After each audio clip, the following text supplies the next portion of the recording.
Hormuz ইস্যুতে বিশ্ববাজারের উদ্বেগ কিছুটা কমার ইঙ্গিত মিলছে।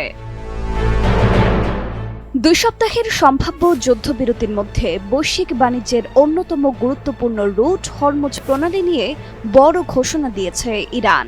ইরানের পররাষ্ট্রমন্ত্রী আব্বাস আরাগচি জানিয়েছেন, আগামী 2 সপ্তাহ এই প্রণালী দিয়ে নিরাপদে জাহাজ চলাচল সম্ভব হবে। তবে তিনি সতর্ক করে বলেন, নিরাপদ যাতায়াত নিশ্চিত করতে হলে ইরানের সশস্ত্র বাহিনীর সঙ্গে যথাযথ সমন্বয় রাখতে হবে এবং কিছু কারিগরি সীমাবদ্ধতাও বিবেচনায় নিতে হবে। মার্কিন প্রেসিডেন্ট ডোনাল্ড ট্রাম্প যুদ্ধবিরতির ঘোষণা দেওয়ার পর ইরানও তাদের প্রতিরোধমূলক সামরিক অভিযান স্থগিত করার কথা জানিয়েছে। আব্বাস আরাগচি বলেন, ইরানের বিরুদ্ধে আক্রমণ বন্ধ করা হলে আমাদের শক্তিশালী সশস্ত্র বাহিনীও তাদের প্রতিরোধমূলক অভিযান বন্ধ করবে।